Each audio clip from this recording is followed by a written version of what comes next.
नमस्कार, black and white में आपका स्वागत है। आपके साथ मैं हूं अंजना ओम कश्यप। नमस्कार, मैं हूं अंजना 2.0 और मेरी तरफ से भी खबरों के इस नए विश्लेषण में आपका स्वागत है। आज सबसे पहले उन लोगों के लिए एक विश्लेषण करेंगे जो ये सोच रहे हैं कि भारत ने अभी तक पाकिस्तान से पहलगाम में हुए आतंकी हमले का बदला क्यों नहीं लिया।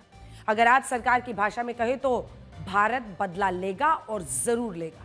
लेकिन आज हम ये समझने की कोशिश करेंगे कि इस बदले में इतनी देरी क्यों हो रही है। क्या ये देरी तैयारियों की वजह से है और क्या भारत ने अभी तक कुछ भी नहीं किया है। हकीकत यह है कि अब तक भारत बिना हथियार चलाए पाकिस्तान के पसीने छुड़ा चुका है। हर मोर्चे पर घिर चुका पाकिस्तान बिना मार के रो रहा है। अब बस युद्ध का सायरन बजने वाला है और भारत ने अपने नागरिकों को भी युद्ध के लिए सज्ज करने की तैयारी शुरू कर दी। और इसके बाद हम आपको पाकिस्तान का हाल दिखाएं। भारत के लोग युद्ध के लिए जितने बेताब हैं उससे ज्यादा बेचैन पाकिस्तान के लोग हैं। और इनमें कुछ पाकिस्तानी तो ऐसे हैं जो इस जंग में जन्नत की राह तलाश रहे हैं। अब पाकिस्तान में दुआएं हो रही हैं कि मोदी जी पाकिस्तान पर हमला करें और उनके जन्नत जाने का जरिया बने। पाकिस्तान एक मंत्री ने कहा कि एक ना एक दिन तो मरना ही है और अगर ऐसे में नरेंद्र मोदी से उन्हें जन्नत मिलती है तो इससे अच्छी बात और क्या हो सकती है। और मेरी एआई वर्जन भी पाकिस्तान से ही जुड़ी खबर आज आपको बताए।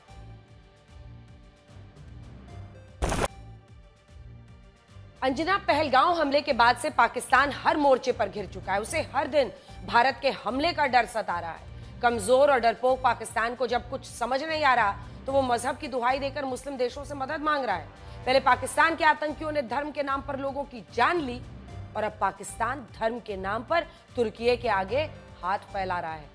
अब एक दिन पहले तुर्की ने अपना एक युद्धपोत कराची पोर्ट पर भेजा है। हालांकि दोनों ही देश इसे सिर्फ समुद्री सहयोग बढ़ाने का प्रयास बता रहे हैं।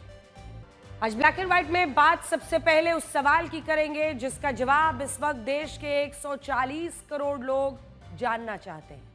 और वो सवाल है, पाकिस्तान से बदला लेने में इतना वक्त क्यों लग रहा है। अब देखिए, पहलगाम अटैक को पूरे 2 हफ्ते हो गए।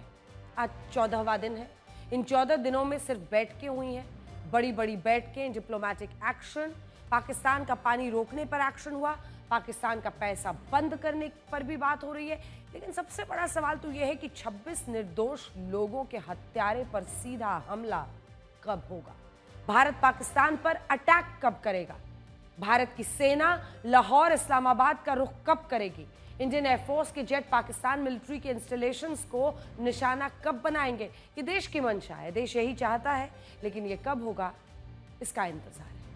इस वक्त तो फिलहाल बस देश में एक ही नैरेटिव चल रहा है कि जनता बदला चाहती है। देशवासियों का ये गुस्सा जायज भी है क्योंकि आतंकवादियों ने बहुत बड़ी चुनौती दी है। धर्म पूछ कर लोगों को सिर पर करीब से पॉइंट ब्लैंक रेंज पे गोली मारी है।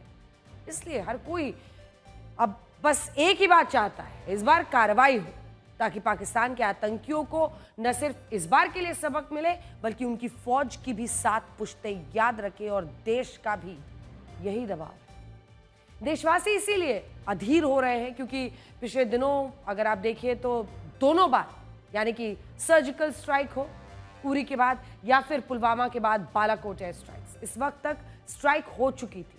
इसीलिए इंतजार किया जा रहा है कि पाकिस्तान पर इस बार की स्ट्राइक कब होगी, कितनी बड़ी होगी। 18 सितंबर 2016 को फिर से हम आपको बता रहे हैं उरी अटैक हुआ था। भारतीय सेना ने 10 दिनों के बाद 28 सितंबर 2016 को पीएके में सर्जिकल स्ट्राइक्स कर दी। सरहद पार सेना ने 38 आतंकी 2 पाकिस्तानी सैनिकों को सर्जिकल स्ट्राइक में मार गिराया। इसी तरह से 14 फरवरी 2019 पुलवामा अटैक हुआ था। 12 दिन के बाद भारतीय वायुसेना ने पाकिस्तान के बालाकोट में एयर स्ट्राइक्स कर दी थी। आतंकवादियों के कैंप ध्वस्त कर दिए थे। 300 से ज्यादा आतंकियों को मार गिराया था। इसीलिए तो ये सवाल उठ रहे हैं कि अब की बार तो वक्त बहुत ज्यादा हो गया है। सेना की तरफ से स्ट्राइक कब होगी। जानकार मान रहे हैं कि अगर इस बार ज्यादा वक्त लिया जा रहा है तो इसका मतलब यह है कि सर्जिकल स्ट्राइक और एयर स्ट्राइक से बड़ा कुछ होने वाला है। इस बार पाकिस्तान ने वो गुनाह किया है जिसकी सजा किसी स्ट्राइक से तय नहीं होगी, बल्कि कोई बहुत बड़ा एक्शन होने वाला है। लेकिन वो एक्शन क्या होगा और वो एक्शन होगा कब, यही तो तय होना है, क्योंकि एक्शन तो होना है और 100% होना है।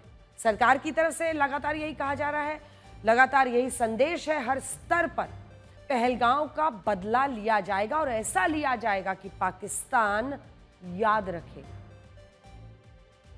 एक रक्षा मंत्री के रूप में मेरा दायित्व है कि मैं अपने सैनिकों के साथ मिलकर देश की सीमाओं की सुरक्षा सुनिश्चित करूं और मेरा यह दायित्व है कि अपनी सेना के साथ मिलकर देश के ऊपर आंख उठाने वालों को मुंहतोड़ जवाब दूं।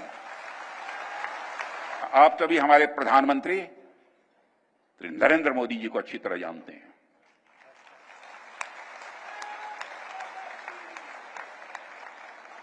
उनकी कार्यशैली से भी अच्छी तरह परिचित हैं, उनकी दृढ़ता से भी अच्छी तरह परिचित हैं।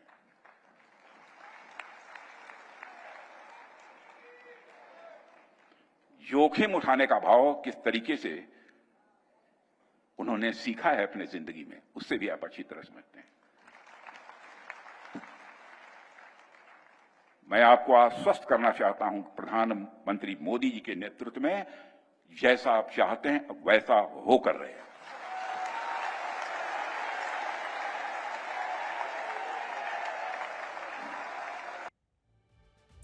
सरकार तो साफ कह रही है कि बदला तो होकर रहेगा, लेकिन बस थोड़ा धैर्य बनाकर रखना होगा। और ऐसा नहीं है कि सरकार ने कुछ किया नहीं है, लेकिन युद्ध के लिए बहुत कुछ सोचकर चलना पड़ता है। सेना को हर तरह की तैयारी करके मैदान में उतरना पड़ता है। सेना अगर युद्ध की तैयारी करेगी तो फिर वो जीतने के लिए होगी, हारने के लिए नहीं। सेना अगर युद्ध की तैयारी करेगी तो हर एंगल को ध्यान में रखेगी, वर्स्ट केस सिनेरियो लेकर चलेगी। और पाकिस्तान के साथ जो वर्स्ट केस सिनेरियो क्या हो सकता है कि युद्ध आर पार का होगा, और फिर ऑप्शन न्यूक्लियर वॉर का भी है। युद्ध की स्थिति में सेना को हर फ्रंट पर देखना होगा कि इसमें अंत में क्या हो सकता है, इस पर हमारा लक्ष्य क्या है, हम इससे क्या हासिल करना चाहते हैं। युद्ध अगर होगा तो सिर्फ जम्मू कश्मीर में ही नहीं होगा, इंटरनेशनल बॉर्डर पर होगा। यानी कि हम राजस्थान और गुजरात की भी बात कर रहे हैं। यह भी सोचना होगा कि अगर युद्ध हुआ, ऐसी स्थिति आई, इंटरनेशनल खेमेबंदी कैसे होगी, यानी कि कौन सा देश किसे सपोर्ट करेगा, पाकिस्तान का समर्थन करने के लिए कौन आएगा, कौन कौन से वो देश हैं जो पाकिस्तान का समर्थन करेंगे। इस वक्त पूरी दुनिया में पाकिस्तान का साथ चीन देता है, तो ये भी देखना होगा कि अगर युद्ध हुआ तो क्या चीन भारत पर हमला कर सकता है। ये सब बातें आपको बिसात पर देखनी पड़ती है। ये सब बातें इसलिए बता रहे हैं ताकि आप ये समझ सके कि ये सारे फैक्टर्स देखने के बाद ही भारत कोई भी कार्रवाई करेगा।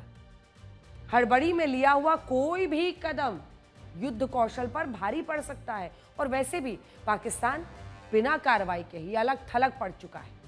हम आपको बताएंगे ये सब इसलिए हो रहा है क्योंकि भारत पाकिस्तान की, अभी आप कहते हैं ना उसको नट बोल्ट कसना, चूड़ियां कस रहा है। पाकिस्तान को हर तरफ से मजबूर कर दिया गया है। असली युद्ध की जीत तो वही मानी जाती है जो बिना लड़े ही मिल जाती है। पाकिस्तान के साथ सिंधु जल समझौता रद्द, वाघा अटारी बॉर्डर बंद, पाकिस्तान के लिए एयर स्पेस की पाबंदी, पाकिस्तान हाई कमीशन से मिलिट्री एडवाइजर हटा देना। एक एक करके जितने कदम उठाए गए हैं वो सारे कदम हम आपको दिखा रहे हैं। पाकिस्तान हाई कमीशन से मिलिट्री एडवाइजर हटा देना, पाकिस्तानी जहाजों की भारतीय बंदरगाहों पर एंट्री बंद, वो नहीं आ सकते। पाकिस्तानी नागरिकों के लिए visa cancel, Pakistani media YouTube channels ban, Pakistani नेता, क्रिकेटर, एक्टर, ट्विटर, इंस्टा, जो एक्स पे उनके पोस्ट होते थे, इंस्टाग्राम अकाउंट सब ब्लॉक। अब भारत एशियन डेवलपमेंट बैंक से मिलने वाली पाकिस्तान की फंडिंग रोकने की भी कोशिश कर रहा है। इससे पहले आईएमएफ से मिलने वाली फंडिंग भी रोक रहा था। यानी चारों तरफ से चौतरफा तरीके से बहुत सारे स्तर पर स्ट्राइक्स हो रही है। इतनी कार्रवाई तो भारत की तरफ से हुई है, बस कड़ी कार्रवाई के तौर पर कोई मिलिट्री एक्शन का इंतजार है। ये बात सही है कि देश को मिलिट्री एक्शन की दरकार है और देश मिलिट्री एक्शन ही चाहता है। तैयारियां शुरू हो गई। कल पंजाब के फिरोजपुर में एक ब्लैकआउट ड्रिल की गई। रात को 9 से 9:30 बजे के बीच फिरोजपुर कैंट एरिया व सीमावर्ती गांवों में लाइट बंद कर दी गई। ये ड्रिल भी इसलिए हुई ताकि कल को अगर हमले की स्थिति हो तो रात को लाइटें बंद रहें, ताकि अगर पाकिस्तान कोई हमला करे तो उसे रात के अंधेरे में कुछ दिखे नहीं। और अब ऐसी ही ड्रिल पूरे देश में होने वाली है। दरअसल किसी भी अगर आप देखें तो आपके टारगेट को लोकेट करना आसान होता है अगर तमाम लाइटें वहां पर जल रही हैं, लेकिन अगर पूरे इलाके में अंधेरा है तो फिर कई बार एक कंफ्यूजन पैदा हो सकता है दुश्मन के मन में। गृह मंत्रालय की तरफ से राज्यों को 7 मई को मॉक ड्रिल करने को कहा गया है। राज्यों को कहा गया है कि वो सिविल डिफेंस की तैयारी करें, एयर रेड वार्निंग सायरन का इस्तेमाल करें। ऐसा आपने अक्सर सुना होगा जब कहीं किसी दो मुल्कों के बीच में युद्ध होता है, और खासतौर पर रूस यूक्रेन में आपने देखा होगा इस तरह के सायरन आमतौर पर चौराहों में बजते थे जब भी आशंका होती थी कि फायरिंग होने वाली है। कल को अगर कोई संभावित हमला हो तो छात्रों, बाकी नागरिकों को इस बात की ट्रेनिंग होनी चाहिए कि उन्हें बचना कैसे है, पूरे शहर या गांव को ब्लैकआउट कैसे करना है, ये भी प्रैक्टिस करनी है। इसके अलावा बड़े बड़े इंस्टॉलेशंस पर कैमोफ्लेजिंग कैसे करनी है। अब आप समझ रहे होंगे कि अगर हमारे पास ऐसी सीक्रेट सेंसिटिव जगह है तो उसको हम कैसे ऐसी परिस्थिति या ऐसे रंगों में रंगे या किस तरह से कवर करें कि उनका लोकेशन खोजना मुश्किल हो। कैमोफ्लेजिंग हो, यानी कि उनको ऐसा रंग हो जाए कि वो पहचाने ना जाए। इसकी भी हमें तैयारी करनी है। तो आइए अब आपको बताते हैं, ये सब वर्स्ट केस सिनेरियो है, लेकिन हम आपको बता चुके हैं कि सेना को तो हर तरह की तैयारी करनी है। सेना यही कर रही है। एक फ्रंट तो दूसरे फ्रंट पे तो कुछ नहीं हो सकता है, कई सारे फ्रंट है, सबको देखना है, एक एक बात की चिंता करनी है, अपने एक एक नागरिक के बारे में सोचना है, और सेना यही कर रही है। फिलहाल तो भारत की डिप्लोमेसी से, इन बाकी रणनीतियों से ही पाकिस्तान इतना घबराया हुआ है कि वो अपने बिरादर मुल्कों को, आपने सही सुना, बिरादर मुल्क जो उनके हैं उनके पास घूम रहा है और सोच रहा है कि कहीं से कुछ तो जुगाड़ लग जाए, कोई जुगाड़ लगाकर भारत को हमले से रोक दे। बौखलाए हुए पाकिस्तान को यह समझ में नहीं आ रहा है कि वो क्या करे, तो फिर क्या क्या करता है। आसिम मुनीर के बारे में तो कोई जानकारी नहीं मिल पा रही है, पता नहीं कहां गायब है।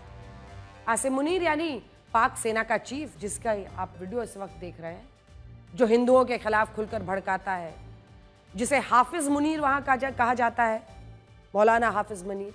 आसिम मुनीर के बारे में कोई जानकारी नहीं मिल पा रही, कहां है, कहां गायब है। कल पाकिस्तान ने एक प्रोपेगेंडा वीडियो जारी किया जिसमें दावा किया है कि आसिम मुनीर एलओसी पर गया है और वहां से वो अपने फौजियों का मनोबल बढ़ा रहा है। पाकिस्तान की तरफ से बाकायदा आसिम मुनीर का ऑडियो बयान जारी किया गया है जिसमें वो अपने सैनिकों का मनोबल बढ़ाने के लिए अंग्रेजी में भाषण दे रहा है। अब सोचिए, ये कैसा आर्मी चीफ है जो अपने सैनिकों का मनोबल बढ़ाने के लिए अंग्रेजी में स्पीच दे रहा है, या फिर कोई पुराना इधर उधर का भाषण, उसका ऑडियो घुमाया जा रहा है। पाकिस्तान के कितने सैनिकों को अंग्रेजी आती होगी? जब ये आर्मी चीफ हाफिज आसिम मौलाना मुनीर सैनिकों को संबोधित कर रहा है तो उसका वीडियो बयान क्यों नहीं जारी किया गया, उसका ऑडियो बयान क्यों दिया गया? ऐसा इसलिए हुआ है क्योंकि पाकिस्तान घबराया हुआ है। वो समझ चुका है कि अब भारत कुछ बड़ा तो करेगा और आसिम मुनीर का ठिकाना नहीं, क्योंकि भारत कि आप देखिए एक के बाद एक जितनी कार्रवाई हुई है, पानी वाली स्ट्राइक का असर दिखने लगा। ये चिनाब नदी है जो अब हम आपको दिखाने वाले हैं, और ये तस्वीरें जम्मू कश्मीर के अखनूर सेक्टर की हैं। नदी की हालत देखिए। भारत ने अपनी तरफ से बगलिहार और सलाल डैम का पानी बंद कर दिया है, जिसकी वजह से चिनाब का वाटर लेवल बहुत कम हो गया है, जल स्तर। देखिए मैं आपको दिखाती हूं, ये नदी पूरी तरह से सूख गई। नदी की तस्वीरें दिखाइए। सोचिए, हमारे रिपोर्टर इस नदी के बीच आराम से उतर गए और रिपोर्टिंग कर रहे हैं। यहाँ पत्थर दिखने लगे हैं। जब पानी, पहले की स्थिति आप देखेंगे तो वो बिल्कुल अलग होता था। ये स्थिति है, जब पानी रोका तो वाटर लेवल इतना कम हो गया कि नदी के किनारे पत्थर दिखाई दे रहे। और अब इस नदी में भरपूर पानी, देखिए पहले जो होता था, जब इस नदी में भरपूर पानी होता था तो देखिए इस नदी का क्या हाल होता था। ये तब की तस्वीरें हैं जब इस डैम से पानी छोड़ा जाता था। ये नॉर्मल दिनों की बात है। तब भारत ने पाकिस्तान के साथ सिंधु जल समझौता रद्द नहीं किया था, लेकिन अब भारत ने चेनाब का पानी सुखा दिया है। देखिए, ये दो तस्वीरें हम आपको दिखा रहे हैं। पहले की स्थिति देखिए, मतलब लबालब पानी, और अब छोटे छोटे पत्थर कंकड़ भी दिखाई देने लगे हैं। ऐसा जल स्तर गिरा है।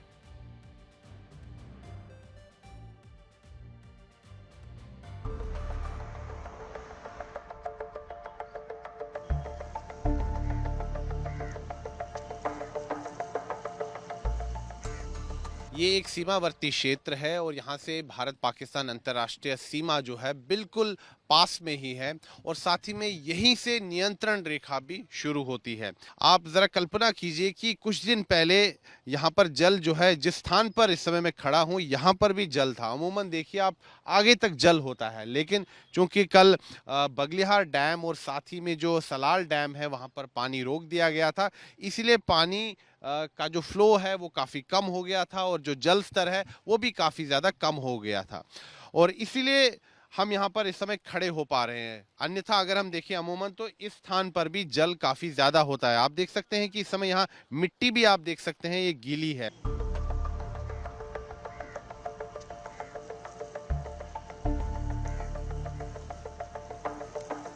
देख सकते हैं कि अब नाव भी इन नदियों में चलाई जा रही है। जो नाविक है यहाँ पर वो अब दोबारा अभी काम पर लौट आए हैं और कल हमने पाकिस्तान को दिखाया कि क्या होगा अगर हम इस जल को रोक देंगे। ये कड़ा संदेश था भारत की तरफ से कि अगर पाकिस्तान आतंकवाद को लगातार प्रायोजित करेगा तो हम उसका हुक्का पानी भी बंद कर सकते हैं और उसका प्रमाण हमने कल दिखाया। आज सुबह कुछ जल छोड़ा गया है बगलिहार से भी, सलाल से भी, इसीलिए हम देख सकते हैं कि यहाँ पर जो चिनाब नदी है इसका जल आ चुका है, लेकिन जो अमूमन जो यहाँ पर जल स्तर रहता है उससे ये काफ़ी कम है उसकी तुलना में, क्योंकि ये जो पूरा स्थान है यहाँ पर आप देखिए पत्थर ही पत्थर हमें दिख रहे हैं, गीली मिट्टी दिख रही है। तो यहाँ तक भी पानी आता था, प्रवाह होता था, लेकिन चूंकि कल पानी बंद कर दिया गया इसीलिए अभी भी यहाँ पर जल स्तर काफ़ी कम है।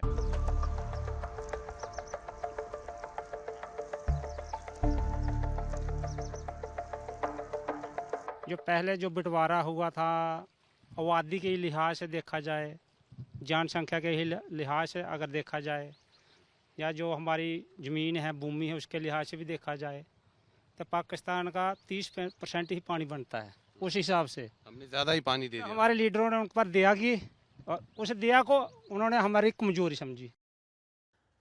जो लोग अधीर हो रहे हैं, जो लोग सवाल उठा रहे हैं, जो ये पूछ रहे हैं कि आखिर सरकार क्या कर रही है, प्रधानमंत्री नरेंद्र मोदी क्या कर रहे हैं, भारत अभी तक पाकिस्तान पर हमला क्यों नहीं कर रहा है, जरा उन्हें आज से 54 साल पहले की एक कहानी सुननी चाहिए। साल था 1971। पाकिस्तान के सैनिकों ने ईस्ट पाकिस्तान में, मतलब ईस्ट पाकिस्तान में जुल्म करने शुरू कर दिए थे। पाकिस्तानी सैनिक वहां जुल्मो सितम की इंतहा कर रहे थे और बांग्लादेश से हजारों की तादाद में जो रेफ्यूजी है वो भारत आ रहे थे। पाकिस्तानी सेना के जुल्मों से तंग आकर बांग्लादेशी अपना घर बार सब कुछ छोड़कर पश्चिम बंगाल, त्रिपुरा, असम में शरण ले रहे थे। शरणार्थियों का यह बड़ा संकट बन गया था। इंदिरा गांधी पर घरेलू, अंतर्राष्ट्रीय दोनों तरफ से दबाव बनने लगे थे। पाकिस्तान पर कार्रवाई का दबाव बन रहा था। इसीलिए इंदिरा गांधी ने एक दिन तत्कालीन army chief field marshal Sam Manekshaw को बुलाया।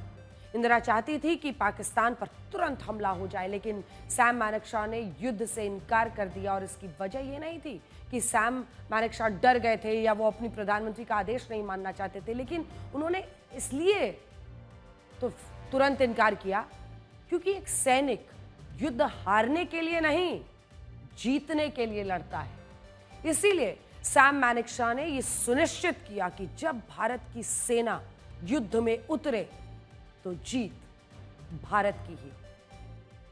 क्योंकि इंदिरा गांधी ने सैम मैनेक्शॉ को अप्रैल 1971 में युद्ध के लिए कहा था और अगर आप देखिए तो मैनेक्शॉ ने कहा कि ना उनकी सेना तैयार है, ना ही मौसम इसके लिए अनुकूल है, फिर पाकिस्तान के साथ आर पार के युद्ध के लिए उन्हें समय चाहिए।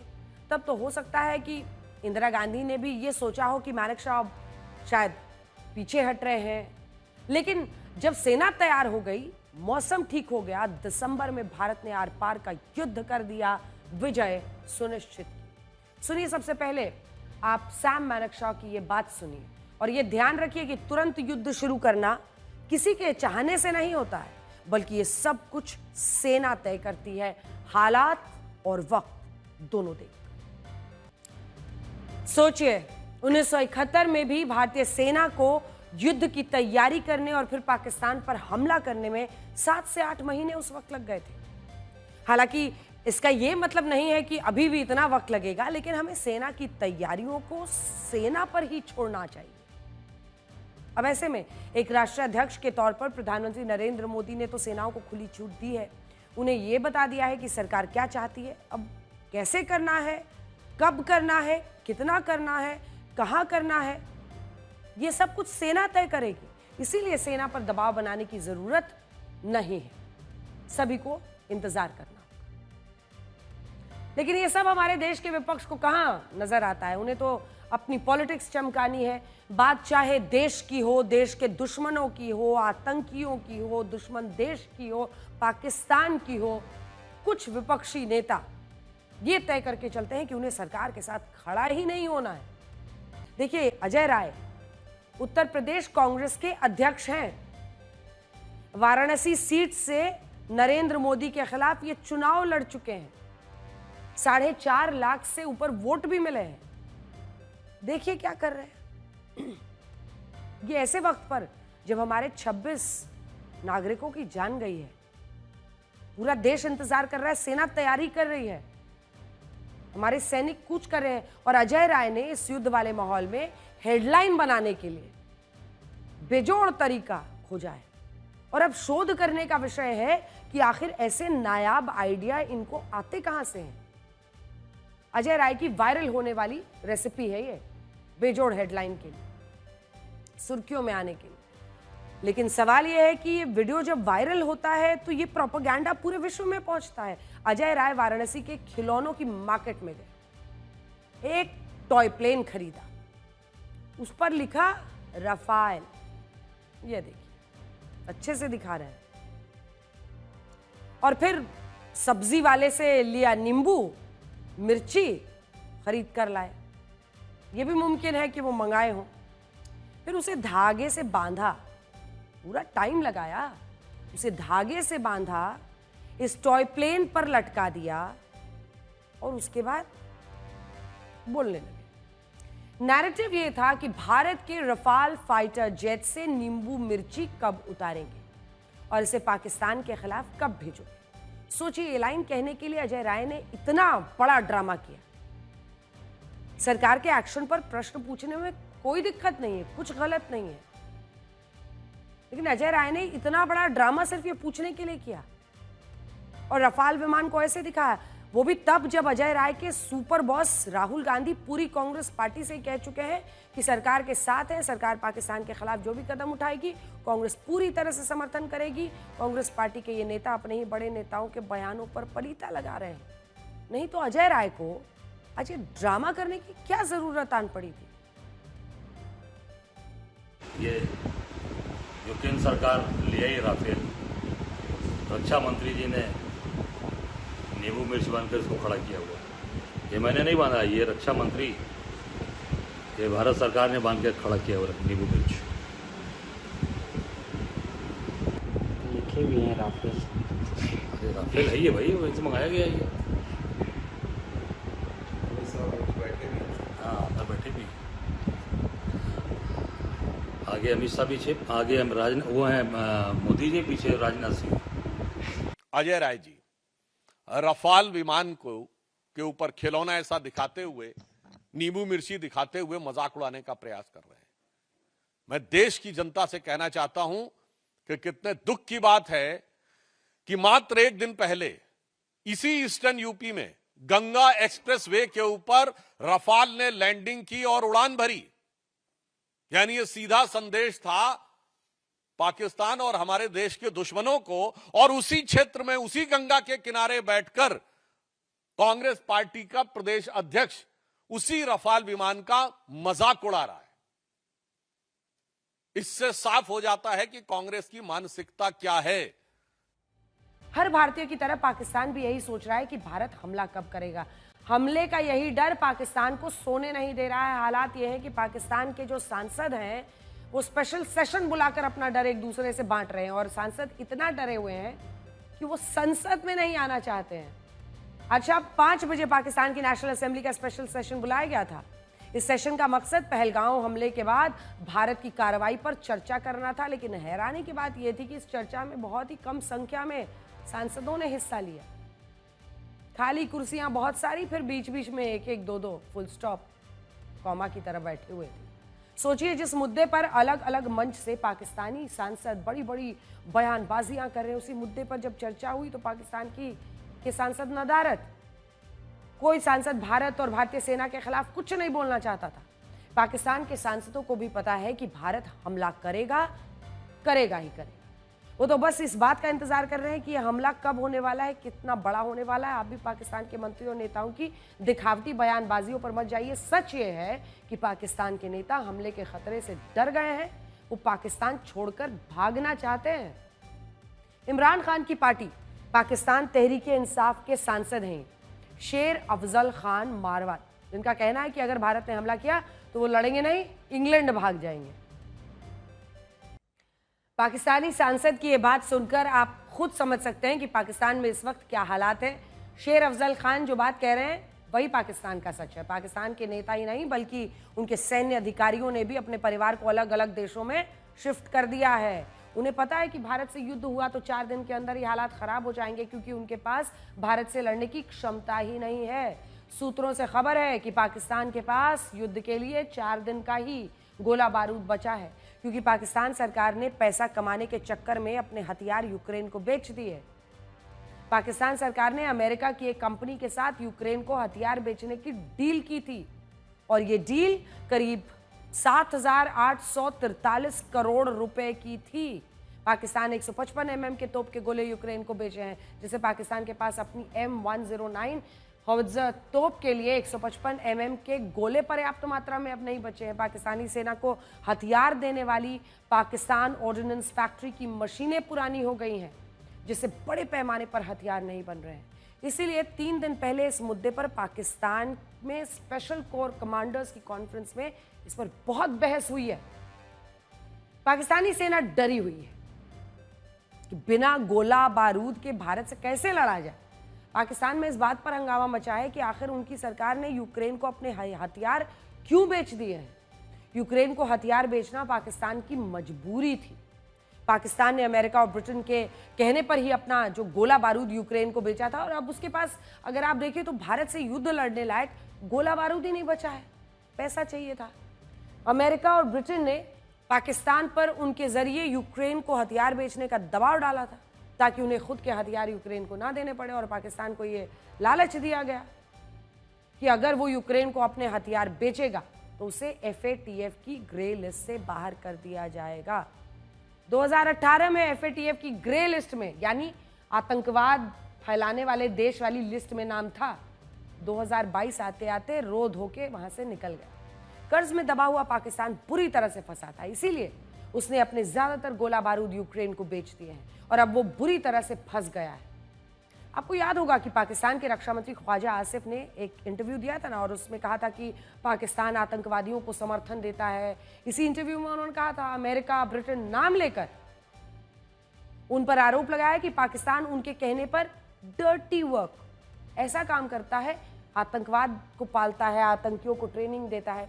ख्वाजा आसिफ के इस बयान को अमेरिका और ब्रिटेन पर दबाव डालने की कूटनीति समझा जा रहा था, वरना एक के बाद एक पाकिस्तान से ये ख्वाजा या फिर बिलावल ये क्यों बार बार याद दिला रहे हैं पूरी दुनिया को ओपन इंटरव्यू में कि हमने तो अमेरिका और ब्रिटेन के लिए आतंकियों को ट्रेनिंग दी है, ताकि ये दोनों देश मिलकर भारत पर युद्ध शुरू ना करने का दबाव बनाए, क्योंकि पाकिस्तान के पास युद्ध के लायक हथियार बचे ही नहीं है।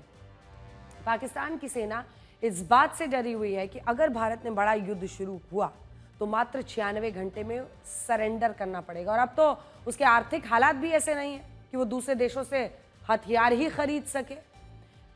अगर भारत और पाकिस्तान के बीच बड़ा युद्ध होता है तो युद्ध में एक दिन का खर्च 2100 करोड़ रुपए होगा। आप सोचिए, 2100 करोड़। आप सोचिए कि पाकिस्तान की अर्थव्यवस्था 32 लाख करोड़ रुपए है और उसका रक्षा बजट 66,315 करोड़ रुपए का है। वहीं पाकिस्तान की तुलना में देखिए, भारत की अर्थव्यवस्था 336 लाख करोड़ रुपए, रक्षा बजट 6,81,000 करोड़ रुपए, यानी पाकिस्तान से 10 टाइम्स 10 गुना। अब आप सोचिए कि जिस युद्ध का खर्च 2100 करोड़ रुपए प्रतिदिन होगा, वो खर्च पाकिस्तान जैसा बर्बाद देश कितने दिन उठा पाएगा। और अब तो युद्ध के खतरे की वजह से पाकिस्तान को हर दिन अपनी सेनाओं को हाई अलर्ट पर रखने के लिए 27 करोड़ रुपए खर्च करने पड़ रहे हैं और ये खर्च भी उसे भारी पड़ रहा है। पाकिस्तान से हम 10 गुना ज्यादा हैं इस वक्त, 10 गुना, चाहे वो इकोनॉमिक देखा जाए, मिलिट्री देखा जाए, बाकी हालात में भी। और पाकिस्तान की अपनी खुद की हालत को देखिए, इस वक्त पॉलिटिकली बहुत डिफिकल्टी में है, बहुत मुश्किल पड़ रही है। फौज का मोराल भी नीचे है, क्योंकि जो उनको बलूचिस्तान में मार खानी पड़ी है या केपीके एरिया में मार खानी पड़ी है, उसको भी देखा जाए, फाइनेंस देखा जाए, इकोनॉमिकली देखा जाए, तो उनके पास इतनी ताकत नहीं है कि वो 10-12 दिन से ज़्यादा लड़ाई कर सकें। और ये सारी जो चीज़ें हैं ये हमारे हित में हैं इस वक्त। तो बैलेंस जो है वो काफ़ी फ़र्क का है। हमारा बैलेंस जो है उनसे कॉम्प्रिहेंसिव पावर बैलेंस हमारे पास ज़्यादा है। 10 दिन टिक नहीं पाएगा। और आप जनरल वीपी मलिक को सुन रहे थे। इन्होंने ही करगिल के युद्ध में भारत को ऑपरेशन विजय के जरिए जीत दिलाई थी और पाकिस्तानियों को खदेड़ दिया था।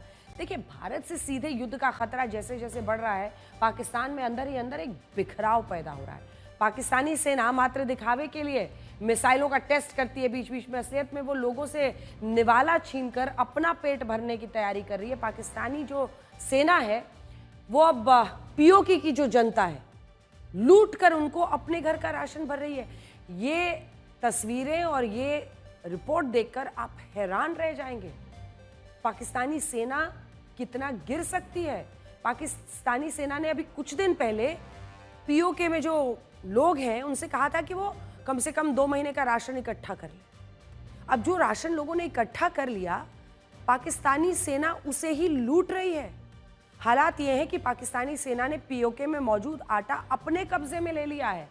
पाकिस्तानी सेना के निर्देश पर पीओके में जितना भी आटा आया, राशन पहुंचा, वो आर्मी डिपो में जमा हो रहा है। अब देखिए आप, पीओके के लोग इस बात से बहुत ज्यादा गुस्से में हैं। जब पाकिस्तानी सेना ने उन लोगों से राशन इकट्ठा करने के लिए कहा, तो फिर वो खुद सारा राशन अपने डिपो में क्यों भर रहा है। और पीओके के लोग इतने डरे हुए हैं कि अगर पाकिस्तान सेना के कब्जे में सारा राशन होगा तो उनके लिए तो भुखमरी की स्थिति आ जाएगी। आरोप यह है कि पाकिस्तानी सेना पीओके से राशन इकट्ठा करके पंजाब लेकर जा रही है। वहीं पर हैं इनके बड़े बड़े मकान, क्योंकि पाकिस्तानी सेना में पंजाब और सिंध के लोगों का बोलबाला चलता है, सबसे ज्यादा पंजाब का। युद्ध के खतरे की वजह से वहां चर्चा है कि अगर भारत ने हमला किया तो पाकिस्तान 2 से 4 दिन में निपट जाएगा। स्थिति यह है कि अब तो पाकिस्तान के इस्लामिक धर्मगुरु अलग अलग मस्जिदों से ऐलान कर रहे हैं कि अगर भारत पाकिस्तान में युद्ध हुआ तो इसे धर्म की लड़ाई ना माना जाए। पाकिस्तान के मौलाना चाहते हैं कि मुस्लिम युवा इस युद्ध में दखल ही ना दे। ये मस्जिद आप देखिए, ये लाल मस्जिद है। ये इस्लामाबाद की मशहूर लाल मस्जिद के मौलाना अब्दुल अजीज गाजी ने अपनी एक तकरीर के दौरान लोगों से पूछा कि अगर भारत पाकिस्तान में युद्ध हुआ तो कितने लोग पाकिस्तान का समर्थन करेंगे। इस सवाल के जवाब में वहां मौजूद एक भी आदमी ने हाथ तक नहीं उठाया। ये देखकर मौलाना बोले कि लोग अब समझदार हो गए हैं। पाकिस्तान की ये वही मस्जिद है जो सरकार से टकराव को लेकर अक्सर चर्चा में रहती है। लाल मस्जिद कट्टरपंथ का भी गढ़ है और यहाँ के मौलाना पाकिस्तान में शरिया कानूनों की भी मांग करते रहे हैं। अब युद्ध के हालात में इन मौलानाओं ने पाकिस्तान का समर्थन करने से इनकार कर दिया है खुलकर, जिससे पाकिस्तान के अंदर ही दरार पैदा हो गई है। भारत से युद्ध के खतरे को देखते हुए पाकिस्तान के लोग अपने ही देश की सरकार के खिलाफ हो गए हैं। इस्लामाबाद की लाल मस्जिद नहीं, खैबर पख्तूनख्वा के एक मौलाना ने तो यहाँ तक कहा कि अगर भारत पाकिस्तान पर हमला कर दे तो लोगों को भारतीय सेना के साथ मिलकर पाकिस्तानी सेना पर हमला कर देना चाहिए। इस मौलाना का कहना है कि पाकिस्तान ने पश्तून लोगों पर इतने जुल्म किए हैं कि उसका बदला लेने के लिए भारतीय सेना का साथ देना ही चाहिए। अब आप खुद सोचिए कि अगर पाकिस्तान ने भारत के साथ युद्ध लड़ने के बारे में सोचा तो क्या होगा। पाकिस्तान की सेना अपने ही लोगों से हार जाएगी, क्योंकि उसने अपने ही लोगों पर इतने जुल्म किए हैं, जुल्म के इंतहा किए हैं कि वो खुद चाहते हैं कि भारतीय सेना पाकिस्तानी सेना को खत्म कर दे। खुद आह्वान कर रहे हैं कुरान हाथ में लगाकर कि अगर भारतीय सेना अटैक करती है तो भारतीय सेना के साथ काम करेंगे पाकिस्तान को हराने के लिए। अब तो हालात ये हैं कि पाकिस्तान भारत के प्रधानमंत्री नरेंद्र मोदी से जन्नत मांग रहा है। अब हम सबसे दिलचस्प हिस्से में आए हैं। पाकिस्तान के इस मंत्री को दावे के साथ मैं कहती हूं, आप समझिए, आपको थोड़ा टाइम लगेगा लेकिन समझिए।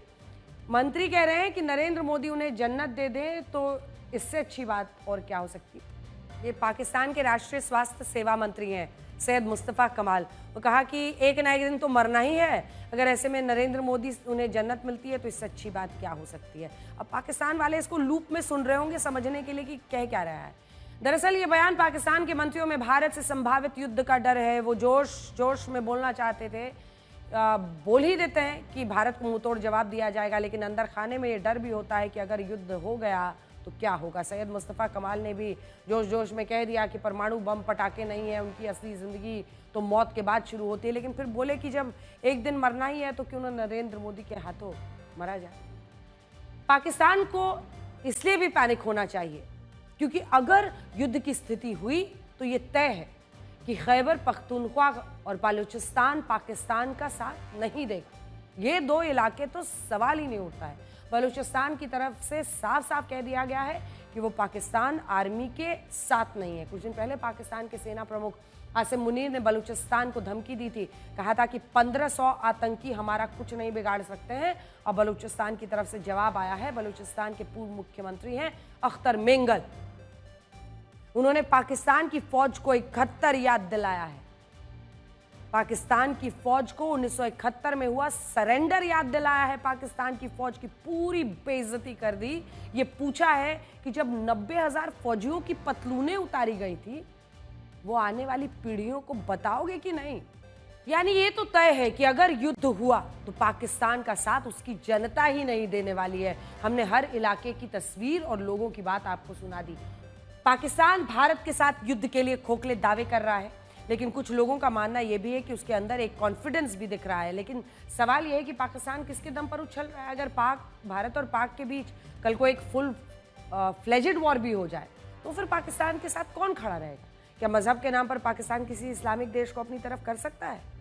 देखिए, फिलहाल तो ऐसा मुश्किल लग रहा है क्योंकि इस्लामिक वर्ल्ड में पाकिस्तान से ज्यादा भारत की पूछ है मौजूदा स्थिति में। और हम आपको एक एक देश के बारे में दिखाएंगे। भारत के प्रधानमंत्री नरेंद्र मोदी के इस्लामिक देशों से बहुत अच्छे और घनिष्ठ संबंध हैं, लेकिन एक देश ऐसा है जो पाकिस्तान की मदद कर सकता है, जिस पर नजर रखनी है। उस देश का नाम है टर्की, यानी कि तुर्की। ये दोनों देश पहले भी मजहब के नाम पर एक दूसरे का साथ दोस्ताना देखे, और खास तौर पर अगर आप तुर्कियों को इन दिनों देखिए तो वहां पर जो कट्टरवाद है वो फिर से अपना सिर उठा रहा है। ये तस्वीरें बता रही कि कल को अगर युद्ध हुआ तो फिर तुर्की पाकिस्तान की मदद कर सकता है। ये तुर्की का एक नेवल शिप है जो पाकिस्तान के कराची पोर्ट पर पहुंचा है। अब पाकिस्तान तो दावा यही कर रहा है कि ये तुर्की की नेवी के साथ तालमेल है, स्ट्रेटेजिक कोऑपरेशन है, रणनीतिक सहयोग बढ़ाने का प्रयास है। लेकिन ऐसे समय में जब भारत और पाकिस्तान के बीच इतना तनाव है, ये कहा जा रहा है कि किसी भी वक्त दोनों देशों के बीच युद्ध शुरू हो सकता है। तुर्की का नेवल शिप कराची में आना सीधा सीधा ये संकेत है कि वो पाकिस्तान की तरफ है। और ये भी कहा जा रहा है कि तुर्की पाकिस्तान को सीधे हथियारों की सप्लाई ऐसे वक्त पर कर रहा है।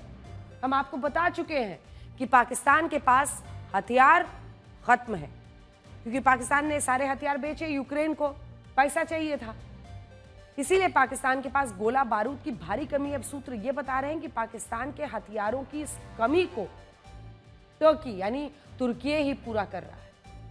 अब देखिए, अगर आप पाकिस्तान और तुर्की के बीच दोस्ताना जो देखें तो उसका एक ही लिंक है, ये दोस्ताना मजहब वाला दोस्ताना है। जैसे ही पहलगाम अटैक हुआ तुरंत ये खबर आई कि तुर्की से 6 प्लेन पाकिस्तान पहुंचे। ये दावा किया गया कि ये इन विमानों में हथियार है, फिर ऐसी खबर भी आई कि ये गलत खबर है, हमने भी आपको दिखाया था।